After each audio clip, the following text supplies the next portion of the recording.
мекендештерим, сиздердин аманатыңыздар мына ушуга окшогон Кыргызстандагы чыныгы муктаж мекендештерибизге аз маз болсо дагы мына ыктыярчы балдар менен кичине болсо дагы бир жардам колун созуу максатында азыркы күндө мына Талас областында Актөбө айылында турабыз, урматтуу мекендештер.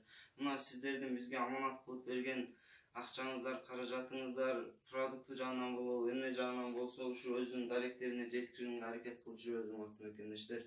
Келиңиздер ушул окшогон мекендештерибизди ушу ооруда жаткан, дагы продукты жагынан, үй жагынан кыйналып жаткан мекендештерибизге аз маз болсо дагы бир жардам колун сунуп, көптү күрсөгөл болот демекчи. Сиздердин кошкон 5 сом 10 сом салымыңыздар менен канчалаган мекендештерибиз чет өлкөлөргө барып, ийгиликтүү операция болуп, азыркы күндө жашоосун улантып келатат.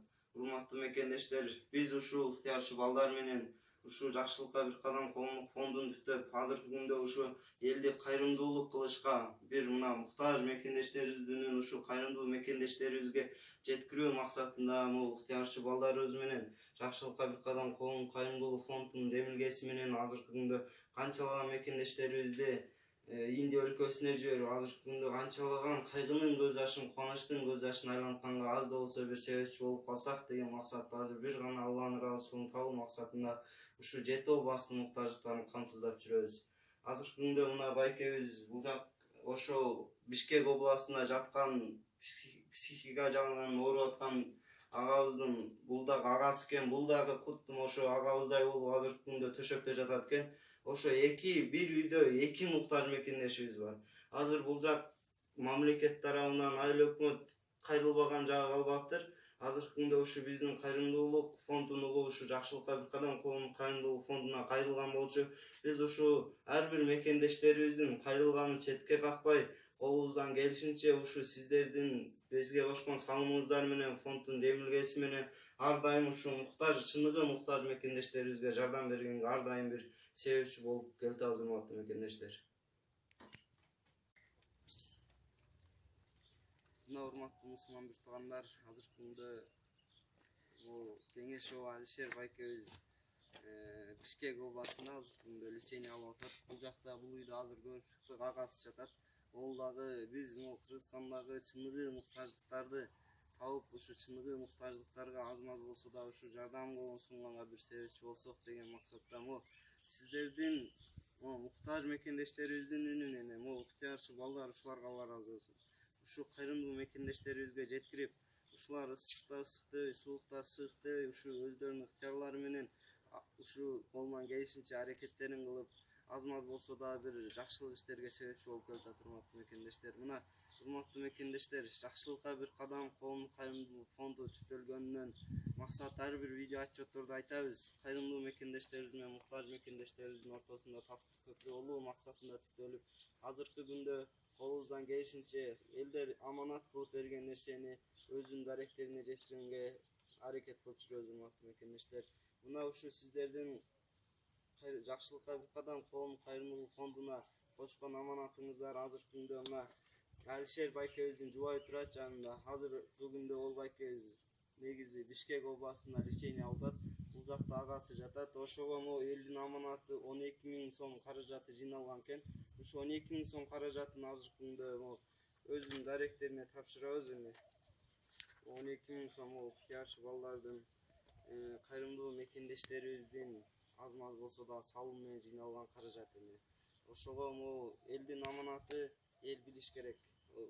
Элдин кошкон салымы, аманаты өзүнүн даректерине жетип атабы?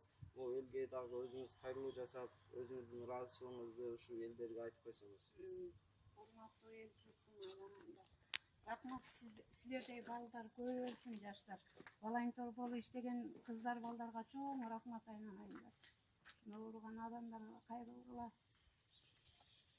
аман болгула, жакшылык болсун. Барыңар оорубагыла, ден соолукта болгула, кайрымдуулукка көбүрөөк муктаж болгула. Эн атаңар оорубасын, туугандар аман эсен болсундар. Ыйлабаңыз апа. Биздин түптөлгөндөн максат ушу кайгынын көз жашын, кубанычтын көз жашын айлантканга аз да болсо себепчи болсок деген максатта түптөлгөнбүз. Ыйлабаңыз, өзүңүз дагы ыйласаңыз болсо керек. Жакшы эле дүйнөгө эмес, почти эс сырга эмгеги сиңген эле неме болчумун, адам болчумун. Анан ушинтип оору деген атка тапат экен. Өзүмдү ооруп калгам. Албетте немене. Анан аны күрөшүп атам. Эми ал неметкенен монтип жолдошум ооруп калды. Анан ушундай Артур деген баланын волонтер кыздардан телефонун алып, анан кийин чалсам, кайрылсам, бул бала мага жардам берип, кайрылуу жазып атат. Рахмат, өмүрү узун болсун. Ушундай балдар көбөйсүн. Силер да ушундай балдардай болгула. Бүттүгүн кыргыз эсирине муктаж болгон адамдарга кайрылып, дайыма ишиңер илгерилесин. Чоң жумуштар иштегиле. Азыркы чиновниктер болуп байып жата бербей, жашынакы болуп ушинтип кайрымдуу болуп, элди кайрымдуу болсоңор, эл журт оңолот, жашоо оңолот, баары оңолот. Айланайын. Баарыңарга өмүр берсин, ден соолук берсин. Артурга ишине илгерилеп, будан да чоң немелерди, фонддорду өзүңөргө кайрып, ушундай кыргыз эсирине жардам бере бергиле. Ооруган адамдарга, ден соолугу муктаж адамдарга жардам бергиле. Айланайындар. Эми бияка келсеңер, мына мени азыр эми реклама кылабыз. Ошо силер рекламадан да көп нерсе бүтөт. Айылдагыларга айтабыз, бизде деле айылда кеңинен көбү бай болуп калды. Бирок муктаж болуп мынтип кайрылгандар жок. Жок десе почти. Даже ала калым деле сурабайт. Ушундай да азыр. Ошон үчүн силерге рахмат. Чоң рахмат, айланайындар. Анан муну ошо байкеңердин биркеде болсо ошо Ошко да апарып келдик, ошо Ош немеге больницасына. Анан эми дагы муну 10 күндөн кийин билинет, даже керек болсо дагы бир больница бар экен. Ошого эми ошого последний шанс, ошого апарабыз. Анан кийин дагы көрөбүз, ошо жакшы болуп кеткенин Кудайдан тилеп отурбуз, ыйлап сактап, аман болсо экен деп. Мен деле балдарым бар силердей жапжаш. Ата энесин карап атыр, атасын карайт. Мен болсо муну өзүм ооруганына карабайм, муну карайм.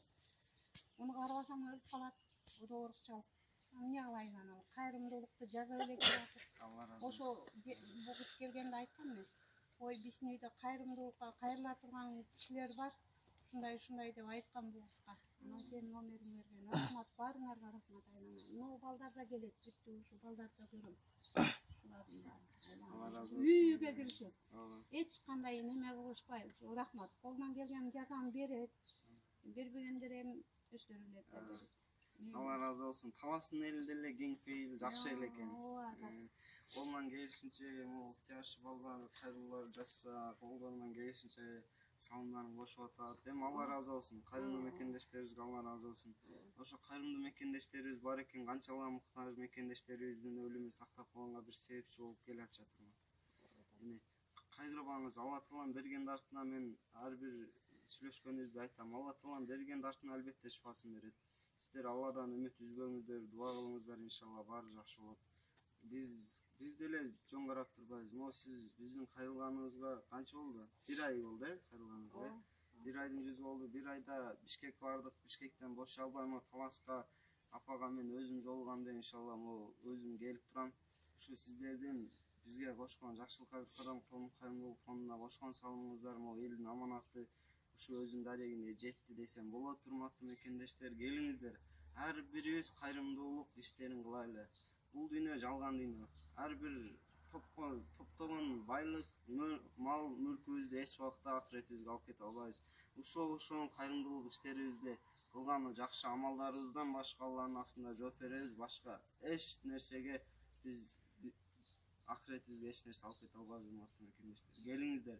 Сиздердин колуңуздарда бар болсо ушу муктаж мекендештерибизге жардам сунуңуздар. Ушу ыктыярчы балдар менен биргеликте биз ар дайым кайрымдуулук иштерин кылганга ар дайым даярбыз, иншалла. Элибиз үчүн иштейбиз, элибиз үчүн ар дайым соопчулук иштерин кыла беребиз. Рахмат, айланайындар. Аман болгула. Бир дуа бериң эми ыктыярчы балдарга. Мейли кабылайындар. Аман болгула. Үй бүлөңөрдө бүттүгүндө жакшылык болсун, оорубасын. Эмне тилесеңер Кудай ишке ошону колдосун, силердин ишиңер алга жыла берсин. Эң биринчи Кудай ден соолук берсин. Анан аманчылык болсун. Анан ушинтип жүгүрүп, ошо жүгүргөн ишиңер алгалай берсин. Бир эле Кыргызстан эмес, дүйнө жүзүнө немеңер кеткен волонтерлор болгула, айланайындар, Артурдун болсо ишине ийгилик каалайын. Ушундай немени азыр ушунча мунун деле убарасы канча. Рахмат сага дагы ушундай сендей балдар көбөй берсин. Aylanayın. Aman bolgola en kılavuna. Den solukta bolgola. En kılavuna kirdiler. Kirip çay içkiler.